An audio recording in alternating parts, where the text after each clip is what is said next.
Bismillahirrahmanirrahim.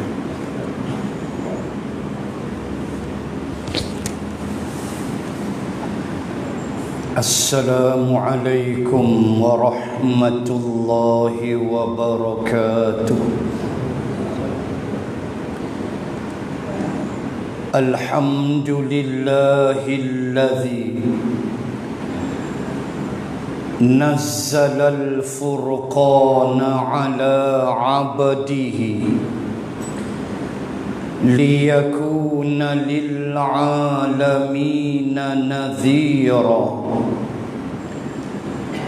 الذي له ملك السماوات والأرض ولم يتخذ ولدا ولم يكن له شريك في الملك وخلق كل شيء فقدره تقديرا أشهد أن لا إله إلا الله وحده لا شريك له وأشهد أن سيدنا محمدا عبده ورسوله اللهم صل وسلم على رسول الله وعلى آله وصحبه ومن والاه سبحانك لا علم لنا إلا ما علمتنا إنك أنت العليم الحكيم بسم الله ما شاء الله لا حول ولا قوة إلا بالله العلي العظيم أما بعد. Muslimin dan muslimat rahimakumullah, sambung 162 Suratul A'raf. Wa qala Allah subhanahu wa ta'ala أعوذ بالله من الشيطان الرجيم فبدل الذين ظلموا منهم قولا غير الذي قيل لهم فأرسلنا عليهم رجزا من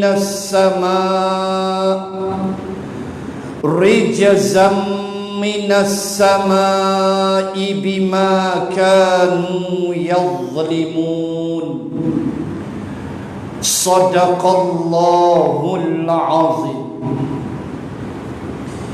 Muslimin dan muslimat rahimakumullah, sebelum kita melihat terjemahan dan tafsiran bagi ayat ini, maka kita mesti memahami bahawa di dalam surah yang lain ada sepotong ayat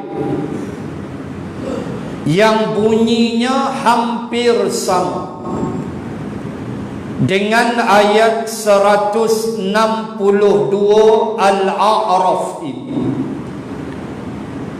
Ayat yang saya maksudkan ialah ayat 59 suratul Baqarah. Allah Subhanahu wa ta'ala berfirman,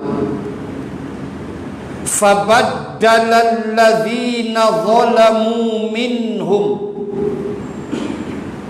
qawla alladhina zalamu minhum فأنزلنا عليهم رجزا من السماء رجزا من السماء بما كانوا يفسقون." Bezanya di situ sahaja. Dalam 162 Al-A'raf ini Allah menyebut dengan fa'arsalna alaihim. Dalam 59 Al-Baqarah Allah sebut fa'anzalna alaihim. Yang ini arsalna, Al-Baqarah anzalna. Dan beza yang kedua pada hujung ayat. Yang ini bima kanu yadhlimun. Al-Baqarah 59 bima kanu yafsuqun, fasik. Yang ni zalim. Nah, itu saja beza dia. Tapi mafhum makna adalah sama. 162 Al-A'raf dan 59 Al-Baqarah makna yang sama, berbeza pada dua lafaz, iaitulah fa'arsalna, Al-Baqarah fa'anzalna, dan Al-A'raf bima kanu yadhlimun, Al-Baqarah bima kanu yafsuqun. Itu saja beza, mafhum sama. Apa dia? Maka orang-orang yang zalim di antara mereka menukar perintah itu dengan perkataan yang tidak dikatakan kepada mereka. Tuan-tuan muslim, kita dah baca ayat 161 bulan lepas Al-A'raf, di mana Allah Subhanahu wa ta'ala memerintahkan Bani Israel supaya masuk ke Baitul Maqdis dalam keadaan menundukkan diri mereka sambil membaca Hittah. Kita dah sebut, boleh cek balik 161 Al-A'raf, di mana kalimah yang Allah perintahkan mereka sebut itu, kata mufassirin, adalah semacam kalimah istighfar. Hittah, ha, ta, ta marbuta, hittah. Kalau ikut para mufassirin, hittah maknanya ialah menurunkan beban, iaitu mereka Bani Israel ini banyak menanggung beban dosa. Itu maksud dia. Maka mereka yang disesatkan Allah 40 tahun di padang pasir Tih itu kerana enggan berjihad, komplain macam-macam kepada Nabi Musa.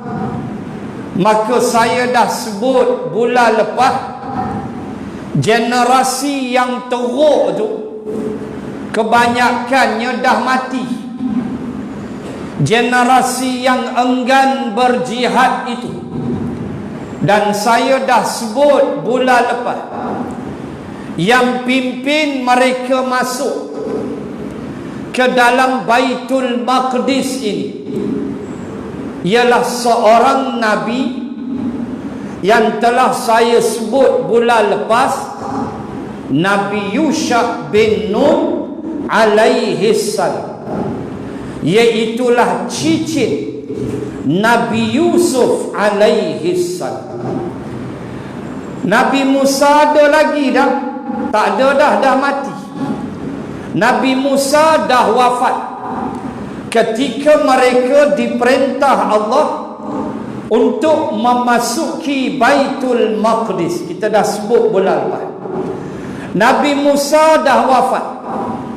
Yang ketegak degil tak nak berjihad tu pun majoriti dah mati. Hak masuk ni generasi umat yang baru. Baik, umat baru masuk ke dalam Baitul Maqdis dipimpin oleh Nabi Yusha bin Nun alaihi salam, yang menjadi pembantu Nabi Musa dalam kisah pengembaraan Nabi Musa mencari Nabi Khidir alaihi salam. Boleh baca bermula ayat 60 daripada surah Al-Kahfi. Start baca ayat 60, jumpalah cerita Nabi Musa dan pembantunya, Lifatahu. Pembantu dia seorang pemuda dan ditafsir dengan Nabi Yusha bin Nun. Dan Nabi Yusha bin Nun yang menjadi cicit Nabi Yusuf ini, dialah yang memimpin generasi baru untuk masuk ke dalam Baitul Maqdis, the promising land, sebagai tanah yang dijanjikan untuk mereka faham bahawa mereka mesti kembali ke Baitul Maqdis untuk membebaskan Baitul Maqdis dari cengkaman kerajaan raja yang jahat dan kufur. Maka bila masuk, kita dah baca bulan lepas 161, Allah suruh masuk hadhil qaryah, masuk dalam qaryah ini dalam keadaan menundukkan diri, merendahkan diri, dan hendaklah diucapkan hittah, iaitu semacam lafaz istighfar. Dan saya dah sebut tadi, hittah maknanya menanggalkan beban, menurunkan beban. Maknanya beban-beban dosa-dosa yang banyak yang dipikul oleh Bani Israel ketika mereka, ayah, datuk, nenek moyang mereka bersama dengan Nabi Musa.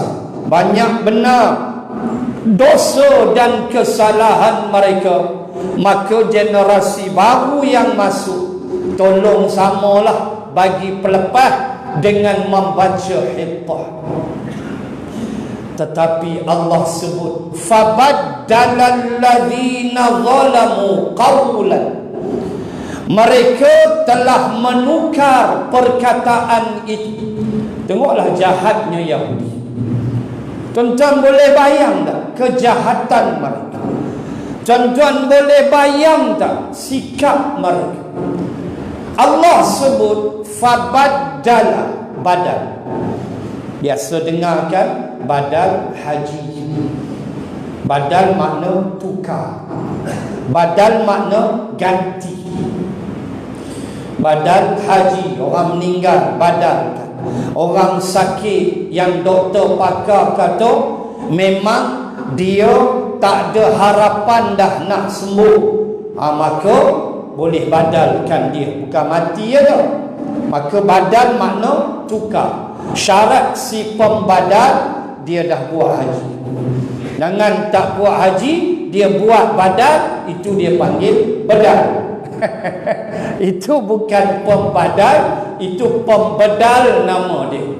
Pembedal badal haji. Na'udzubillah. Dia mesti dah buat haji dah sebelum tu, baru dia boleh badalkan orang lain. Baik. Badal makna tukar. Tu yang kita belajar tajwid. Mat badal, mat tukar. Baik. Tuan-tuan muslim, mereka tukar kalimah. Samsing betul.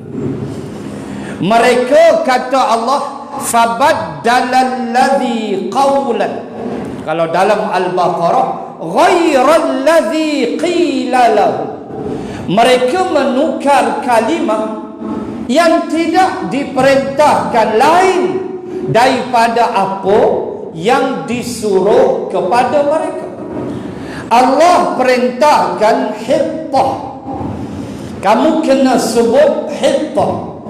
Tetapi apa yang mereka baca, ulama menyebut, mereka menyebut dengan habbatun fi sya'ran.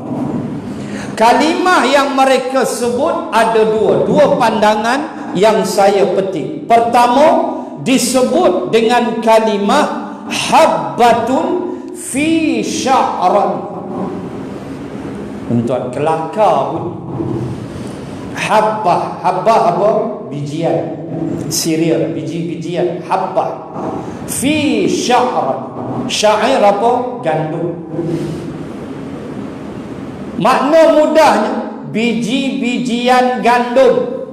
Bukannya hittah, tapi mereka sebut habbatun fi sya'rani. Habbatun fi sya'rani. Sambil masuk Baitul Maqdis, mereka menukar kalimah yang Allah perintahkan. Tuan-tuan boleh bayang tak celaka tak celaka yang itu? Cukup perangai jahat mereka. Apa mereka buat? Bukan sekadar mereka tukar ucapan itu menjadi habbatun fi sya'rani, iaitulah biji-bijian di dalam gandum. Dia ingat makan aja, tetapi mereka tukar cara masuk. Allah suruh masuk dalam keadaan tunduk, menyerah diri, rendah diri. Apa berlaku? Mereka masuk dengan punggung mereka. Mereka pusing belakang, mereka masuk dengan memasukkan punggung terlebih dahulu. Satu perbuatan biadab yang dilakukan oleh Bani Israel, oleh puak-puak ini. Sudahlah mereka tukar kalimah dengan pandangan pertama habbatun fi sya'rani. Pandangan kedua menyebut, mereka sebut dengan hintah. Bukan hittah, tapi mereka sebut dengan hintah, ada nun. Hintah maknanya meminta gandum kepada Allah. Apa punya perangai? Duk kira makan, duk kira gandum, duk kira minta ke darah. Dahlah satu bab yang tu. Tukar perkataan tu, itulah dosa. Menukar apa yang Allah perintah, itulah dia kecederaan akidah yang paling besar yang dilakukan oleh Bani Israel setelah mereka dipimpin oleh Nabi Yusha bin Nun alaihi salam. Tahu betul perangai. Tukar kalimah menyebut dengan habbatun fi sya'rani, iaitulah biji-bijian di dalam gandum. Atau satu tafsiran lagi dengan menyebut hintah, iaitulah ya Allah kami nak gandum. Tetapi mereka masuk dengan membelakangkan badan mereka, undur masuk dengan punggung masuk dulu. Satu kebiadaban yang tidak dapat dibayangkan setelah Allah menyelamatkan generasi datuk nenek moyang mereka daripada sesat di padang pasir Tin selama 40 tahun. Sesat 40 tahun, Allah selamatkan lagi dengan bagi makan, bagi salwa, bagi al-manna, datang awan lindung mereka. Kita baca dah ayat-ayat. Tiba-tiba ini yang mereka balas kepada Allah Subhanahu wa ta'ala. Sebab itu tuan-tuan, muslimin dan muslimat, menukar ni dalam Islam ada benda-benda sensitif tentang persoalan tukar.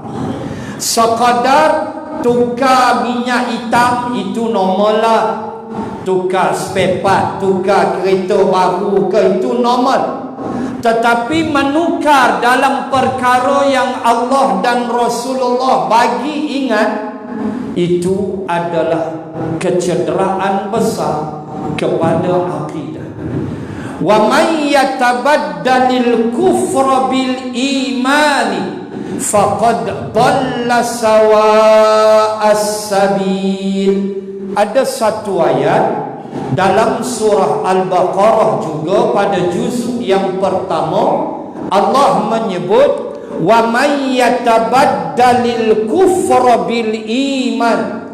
Barang siapa yang menukar iman dengan kekufuran, faqad dhalla sawa'as sabil, sesungguhnya dia telah sesat dari jalan yang sebenar-benarnya. Ada iman, dia pilih kekufuran. Ada kebenaran, dia pilih kebatilan. Maka dia sesat, kata Allah. Bila sesat, nak pergi mana? Neraka. Sesat ni tempat orang yang menjadi penghuni neraka. Antara sifat dia ialah kesesatan. Sebab itu jangan pilih kebatilan, jangan pilih benda yang tak betul, tetapi pilihlah kebenaran. Kerana menukar benda yang benar dengan kekufuran adalah dal, satu kesesatan yang membawa kepada neraka Allah. Sebab itu perhati tengok juzuk 4 Ali Imran 107. Allah Ta'ala sebut 106. Fa'ammal ladhina swaddat wujuhuhum akafartum ba'da imanikum fadhuqul azaba bima kuntum takfurun. Jaga 106 Ali Imran. Allah berfirman, dan kepada mereka-mereka yang hitam wajahnya di bumi mahsyar. Ingat tuan-tuan muslimin muslimat, wajah di bumi mahsyar hanya dua sahaja, putih dan hitam. Allah beritahu. Maka wajah yang hitam ni 106 Ali Imran juzuk 4. Allah tanya yang hitam muka dia di akhirat. Allah tanya, akafartum ba'da imanikum, kenapa kamu pilih kekufuran? Ba'da, jangan lupa kalimah tu, ayat tu, ba'da. Ba'da makna sesudah.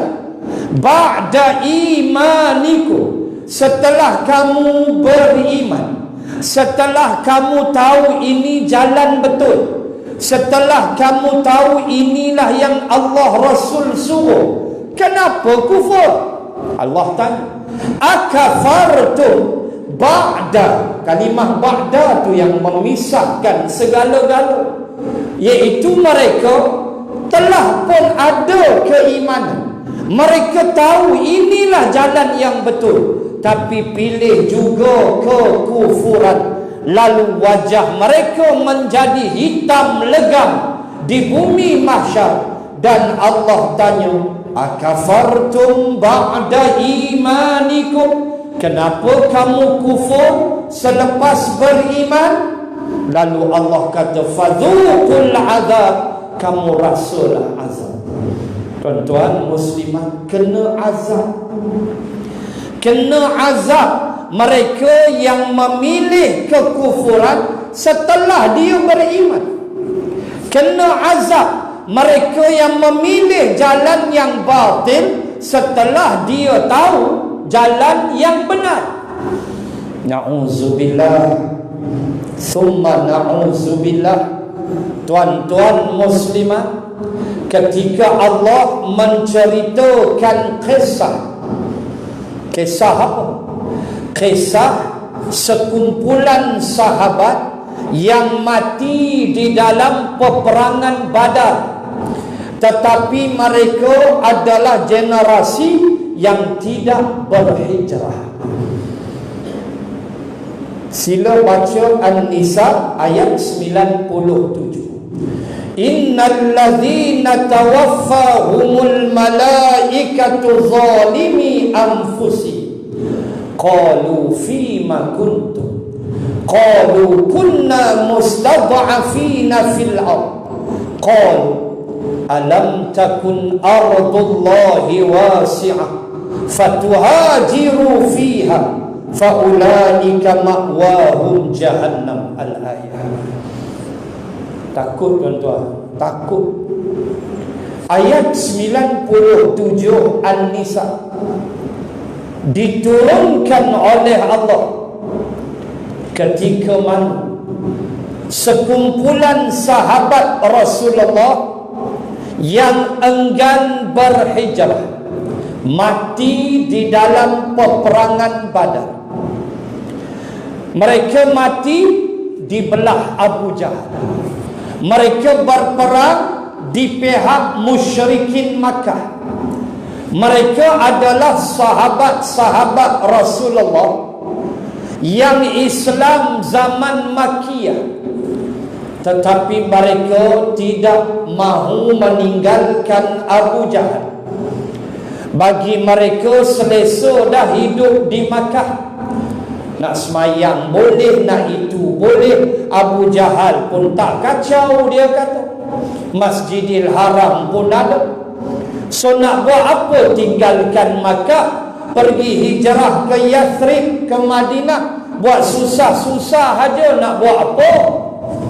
Lalu mereka enggan berhijrah. Mereka tak nak tinggalkan kebatilan. Toki kebatilan dia Abu Jahal tu. Mereka beriman.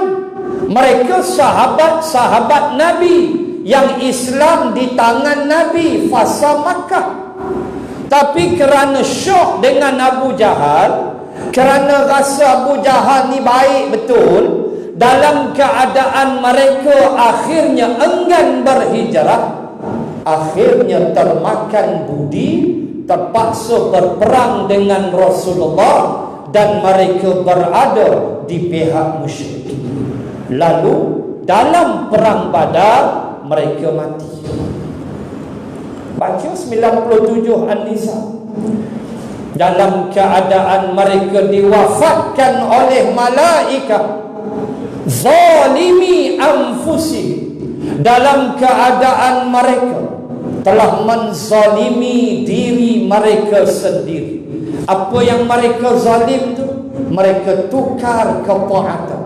Mereka tidak mau mendengar kepada Rasulullah.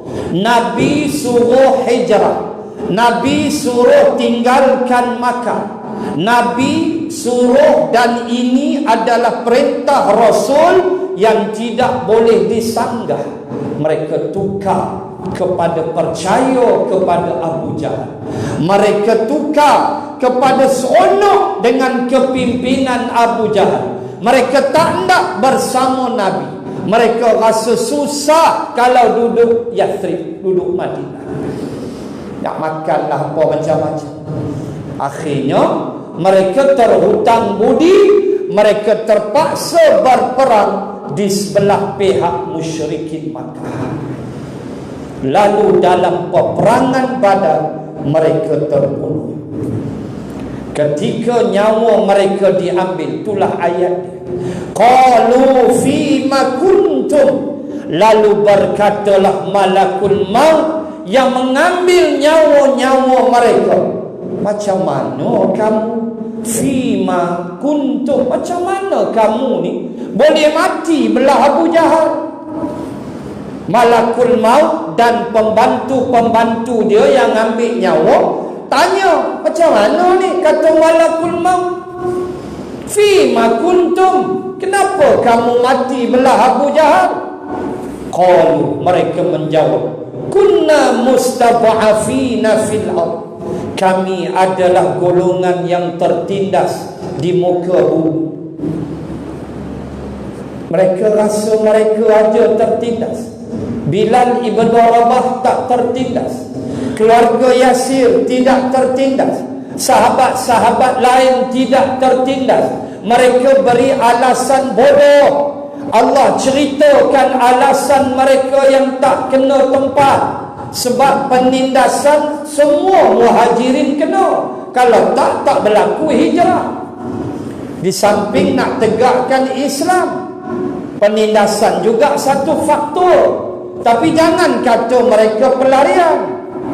Jangan biadab cakap ini muhajirin, ini pelarian. Jangan cakap macam tu, berdosa. Mereka adalah sahabat yang meninggalkan Yathrib untuk meninggalkan Makkah, untuk menyelamatkan akidah dan meninggalkan Abu Jahal yang jahat. Inilah hijrah. Tapi mereka tak mau, sebab bagi mereka Abu Jahal ni bagus, baik, tak kacau. Mereka nak semayang apa tak ganggu. Tuan-tuan, dalam keadaan demikian mereka mati di belah pihak Abu Jahal. Malaikat tanya, awak hampa ni? Oh, kami dulu tertindas, kami tak boleh pergi mana. Lalu malaikat jawab, alam takun ardullahi wasi'ah, awak bumi Allah tak luas? Bumi Allah kan luas. Fatuhajiru fiha, kamu boleh hijrah. Kenapa masih bersama Abu Jahal? Kenapa tak nak tinggalkan orang yang jahat ini, orang yang duduk dalam keadaan duk berlawan dengan Allah siang dan malam? Kenapa kamu tak nak tinggalkan mereka? Lalu Allah kata, semua mereka yang mati itu neraka Jahannam. Tuan bayang, ni penyakit apabila menukar sesuatu tanpa izin Allah.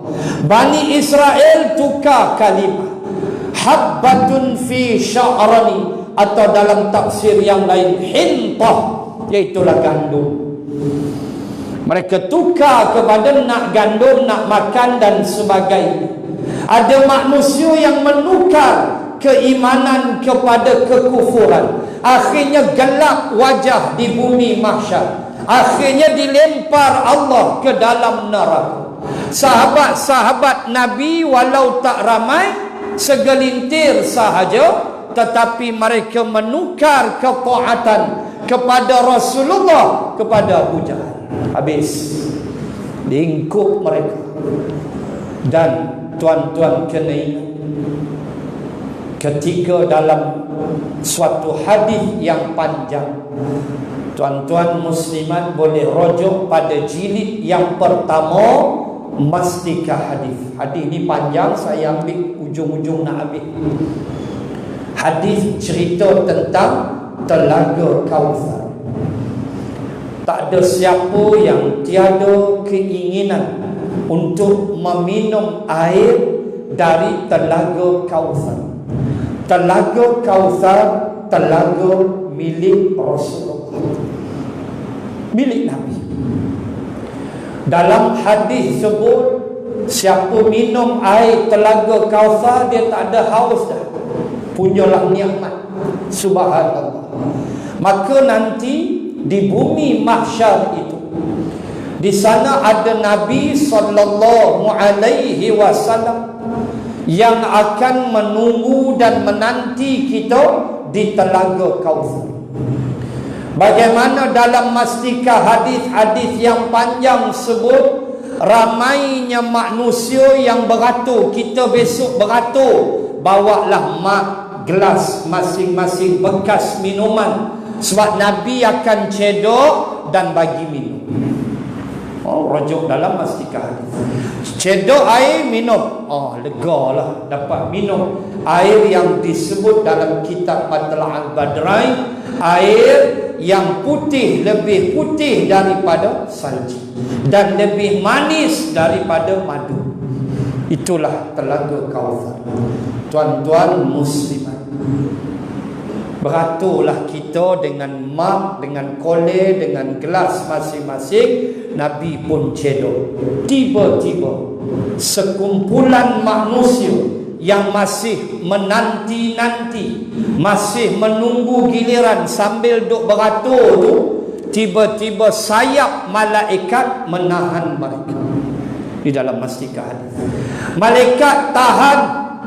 Malaikat kata cukup takat ni ya. Yang malaikat tahan tu nyaya. Okey nyaya. Yang lepas sayap malaikat tu lega. Yang malaikat tahan ni telah dapat dilihat oleh Nabi sallallahu alaihi wasallam. Rasulullah tengok daripada jauh. Rasulullah nampak. Lalu Rasulullah bertanya, kenapa ditahan mereka? Tidakkah mereka umat aku? Tiba-tiba terdengar suara, wahai Muhammad,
muslimin dan muslimat,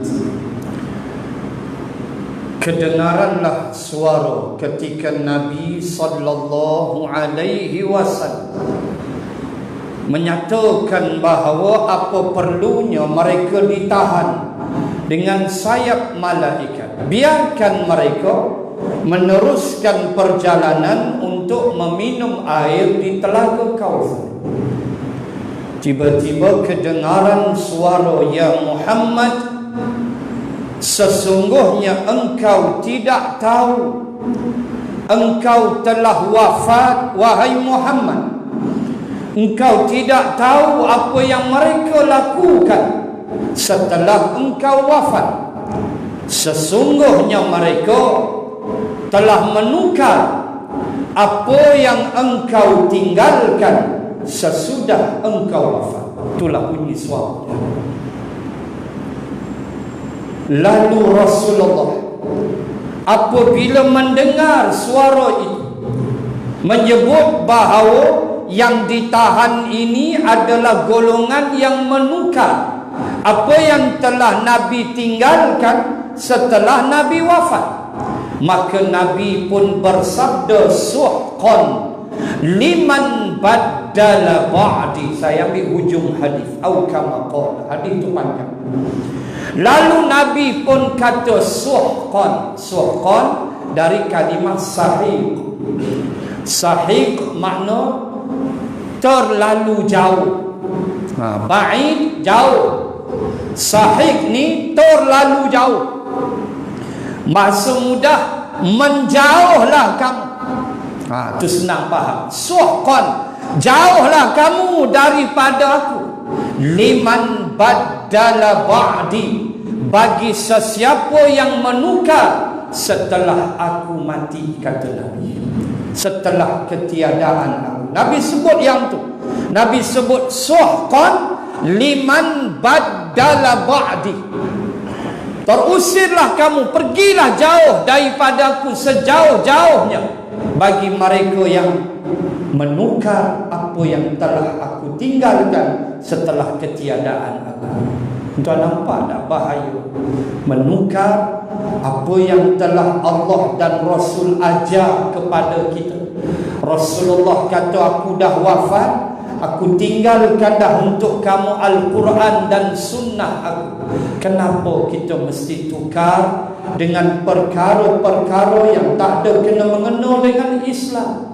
Dalam soal yang berhubung dengan hukum hakam, kita tak boleh tukar sesuka hati kita halal dan haram yang telah ditetapkan oleh Allah. Kita tak boleh tukar sesuka hati kita atas nama apa sahaja, kecuali adanya ad-darurah yang disebut dalam kaedah fiqh tahbihul mahzur, di mana darurah membolehkan yang susah, yang darurat jadi boleh apabila tiba, musyaqqah haram menjadi boleh apabila datang darurah.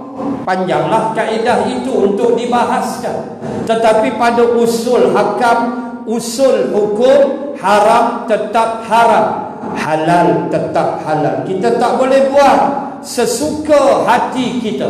Kita tidak boleh memutar belitkan lidah mereka, lidah kita, seperti yang dibuat oleh Yahudi. Wa inna minhum la fariqan yalwuna alsinatahum bil kitabi litahsabuhu minal kitabi wa ma huwa minal kitab. Allah Ta'ala berfirman juzuk 3 Ali Imran, kata Allah, dan ada di antara mereka yang memutar-mutar belit lidah mereka sambil mereka berkata, ini daripada kitab, wa ma huwa minal kitab, walhal dia bukan daripada kitab. Jangan jadi Yahudi, putar belit, ini pun daripada Islam, Islam pun nak macam ni, walhal kita berbohong. Na'udzubillah. Jangan tukar apa yang telah Nabi tinggalkan kepada kita. Kelak tak ada harapan nak minum air telaga Kautsar. Tu yang malaikat tahan dengan sayap tu, akhirnya dihumban ke dalam neraka. Oi tuan-tuan, ni bukan main-main. Ni bukan cerita kecil. Sebab itulah hati ni mesti tetap istiqamah di atas landasan kebenaran. jangan ditukar, kerana sesungguhnya menukar kepahaman itu menjadikan kita sesat dan tiada peluang meraih nikmat di bumi mahsyar dalam keadaan telaga Kautsar milik Rasulullah akan diberi minum kepada umatnya di bumi mahsyar, dan ada yang tak dapat minum kerana sewaktu di dunia kerja mereka ubah hukum dan perintah Allah, ikut nafsu mereka. Jaga. Terutama kita nasihat kepada pemimpin-pemimpin negara supaya memahami bahawa tugas dan amanah yang mereka pikul adalah terlalu besar dan terlalu berat dalam keadaan soalan ke atas mereka nanti di bumi mahsyar adalah amat menakutkan kerana amanah besar yang mereka pikul. Jaga elok-elok benda-benda macam ni menjadi suatu tuntutan syarak yang tidak boleh kita permain-mainkan. Begitulah kita, walaupun kita bukan di kalangan pemimpin negara atau pemimpin negeri, kita ni hanya lepak kedai kopi isap rokok sahaja. Lupa pula rokok dah hujung. Tetapi tuan-tuan, kita kena faham bahawa kita adalah orang Islam yang beriman kepada Allah. Maka bila beriman, kena fahamlah iman tu macam mana. Takkan nak belajar balik basic definisi iman, tasdik bi qalbi apa semua ni. Kena fahamlah, bila kata iman, dia mesti jazam 100%. Tu guru kita ajar kecil-kecil, almarhum Haji Ahmad bin Kari. Itu guru tauhid saya dulu, tinggal dah di Gombak tu, mengaji tauhid dengan dia. Tok guru kalau di Kedah kita belajar dulu dengan almarhum Tok Guru Haji Saleh Si, kita belajar tauhid di pondok dia di si. Tuan-tuan, nak sebut apa? Ajar pada kita, iman tak ada ruang untuk zon, iman tak ada ruang untuk syak, iman tak ada ruang untuk waham. Tiga ni kalau ada, lingkup waham, syak dan zon adalah penyakit bagi iman. Iman mesti jazam 100%. Tidak boleh ada ragu walau besar debu. Al-irtiyabu minal kufri, adalah keraguan itu, kata Nabi, sebahagian dari kekufuran. Jaga. Bani Israel menukar kalimah. Bani Israel menukar pergerakan. Daripada tunduk, mereka suar punggung dulu punya biadab, masuk ke dalam Baitul Maqdis dan menukar hittah menjadi habbatun fi sya'rani, iaitulah biji-bijian di dalam gandum, atau satu tafsir yang lain hintah, iaitulah minta gandum ya Allah, kami nak gandum ya Allah. Apa punya perangai?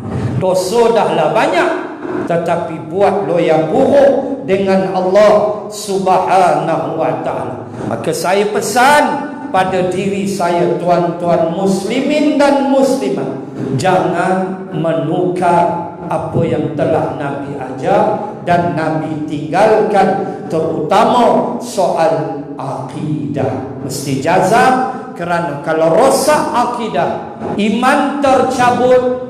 Itu yang Saidina Uthman pesan, antara ketakutan yang kamu mesti ada. Di dalam kitab Al-Hafiz Imam Ibn Hajar Asqalani yang berjudul Al-Isti'dad Liyaumil Ma'ad, dia muatkan satu ucapan Saidina Uthman. Di antaranya Saidina Uthman menyebut, takutlah kamu kalau Allah mencabut iman. Berapa ramai yang boleh fikir macam tu? Berapa ramai di antara kita yang boleh fikir iman ni boleh tercabut? Sayyidina Uthman pesan, takutlah kamu kalau Allah cabut iman kamu. Makna boleh cabut tak? Boleh. apabila ada ruang kita zon, syak dan waham. Na'udzubillah, summa na'udzubillah. Baik itu mesti yakin Quran 6236 ayat, wajib kita yakin dalam keadaan tidak ada ragu kepadanya, dan wajib kita yakin kepada sunnah baginda Rasul sallallahu alaihi wasallam. Dan bahagian kedua ayat, akibat daripada kejahatan mereka, qaulan ghairal ladzi qila lahum, maka apa jadi? Fa arsalna alaihim rijzam minas samai bima kanu yadhlimun. Dalam Al-Baqarah fa anzalna, yang ini fa arsalna, kemudian ujung dia yadhlimun. Al-Baqarah yafsuqun, fasik, yang ini zalim. Baik, apa jadi? Oleh itu kami turunkan azab dari langit menimpa mereka dengan sebab kezaliman yang mereka lakukan. Apa jadi tuan-tuan? Allah turunkan rijzam minas sama. Ada dua pandangan. Pertama menyebut rijzam minas sama, azab daripada langit ini, pertama menyebut dengan penyakit ta'un. Allah timpakan mereka dengan penyakit ta'un.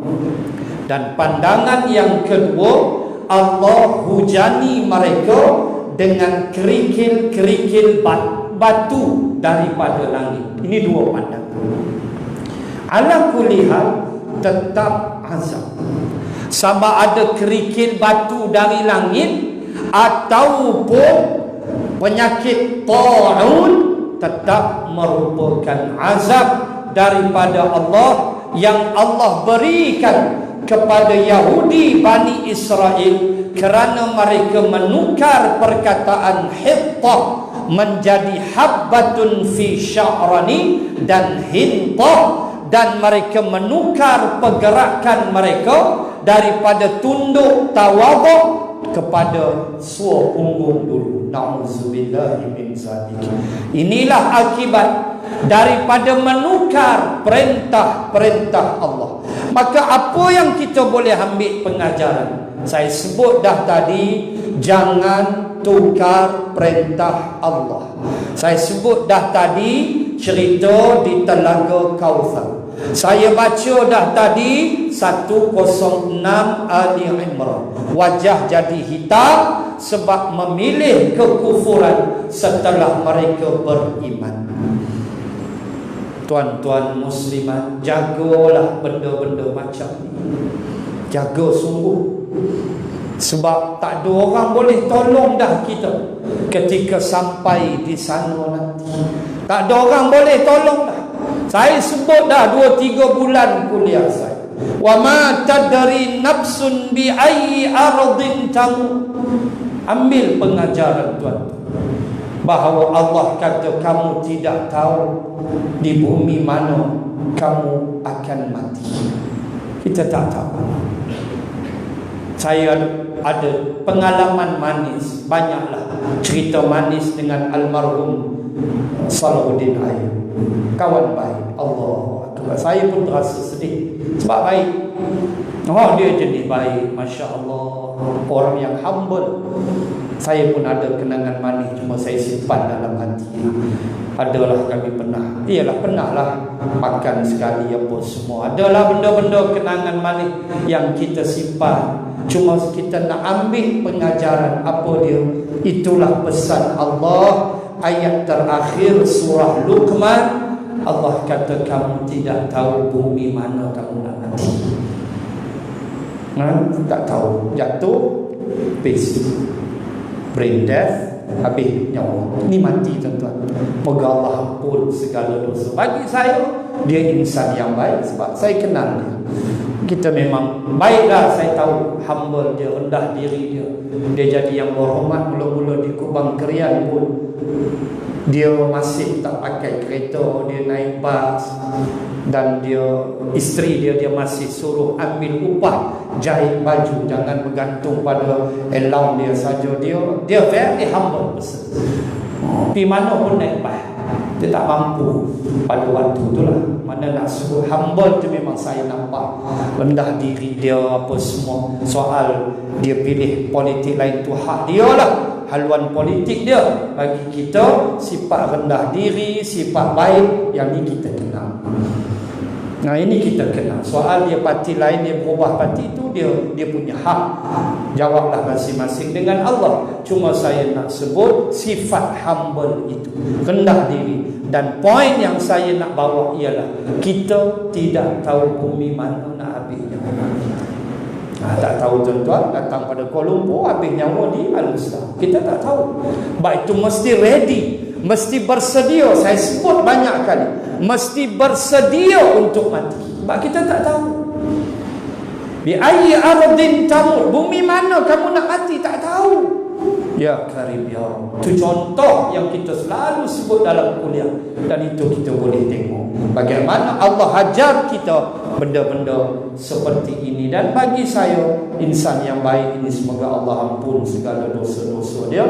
Dan orang-orang yang dah pergi, begitulah Rasulullah ajar kita cakap yang baik saja. Itu Nabi ajar.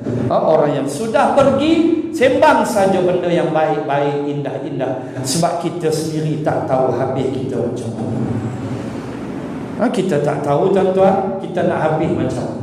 Tak tercekik okok, kita tak tahu. Saya okok tarik-tarik mati, sudah. Tak boleh lepas pula okok tu melekat kat bibir, terpaksa pikul pergi hospital untuk pajak. Takut. Kita tak tahu nilai kita nak mati macam mana. Walaupun saya seharian ni saya macam I'm a bit sad lah, itulah. Saya macam taklah murung, tapi terkenang memori dengan dia.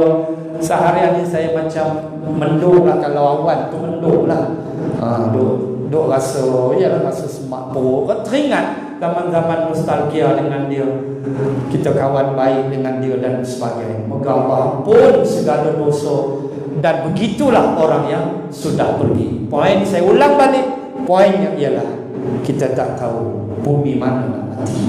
Ingat elok, ingat elok. Dan sebelum kita masuk ke alam barzah, tentulah kita mesti bersedia. Dan benda yang pertama kita kena jaga ialah iman. Jangan ditukar dengan sedikit wang, jangan ditukar dengan kebendaan. Ingat Nabi pesan, yusbihu rajulun mu'minan wa yumsi kafir, aw yumsi mu'minan yusbihu kafir, yabi'u dinahu bi'aradin minad dunya. Itu Nabi pesan. Nabi kata jaga di akhir zaman. Ada orang pagi-pagi dia beriman, petang dia dah kafir. Ada orang sebelah petang dia kufur, besok tu dia beriman pula. Begitulah iman kufur, iman kufur. Nabi kata sebab kerana dia menjual agamanya dengan sedikit untung di dunia. Takut ni bi'aradim minad dunia, kerana hendakkan dunia, dia gadai akidah dia, haram jadi halal, halal jadi haram kerana dunia. Habis. Jaga tuan-tuan, saya pesan diri saya dulu, muslimin dan muslimat, supaya kita hidup dengan penuh disiplin, menjaga keimanan kita, dan jangan tukar apa yang Allah tinggalkan, Rasul tinggalkan kepada kita. Karena inilah ayat yang mengajar kita, akibat menukar sesuatu tanpa izin Allah, maka azab diturunkan oleh Allah Subhanahu wa ta'ala. InsyaAllah jumpa bulan hadapan. Wabillahi taufiq wal hidayah. Assalamualaikum warahmatullahi wabarakatuh. Bismillahirrahmanirrahim. Alhamdulillahi Rabbil Alamin. Assalatu wassalam ala Rasulillah wa ala alihi wa sahbihi ajma'in. Allahumma zidna ilman warzuqna fahman. Allahumma rzuqna fahman nabiyyin wa hifzal mursalin. Allahumma ij'al jam'ana hadha jam'an marhuma wa tafarruqana min ba'di tafarruqan ma'suma. Rabbana atina fid dunya hasanah wa fil akhirati hasanah wa qina adzaban nar. Wa sallallahu ala rasulillah wa ala alihi wa sahbihi wa baraka wa sallam. Walhamdulillahi rabbil alamin. Subhanakallahumma wa bihamdik nashhadu an la ilaha illa ant wa nastaghfiruka wa natubu ilaik. Wallahu a'lam.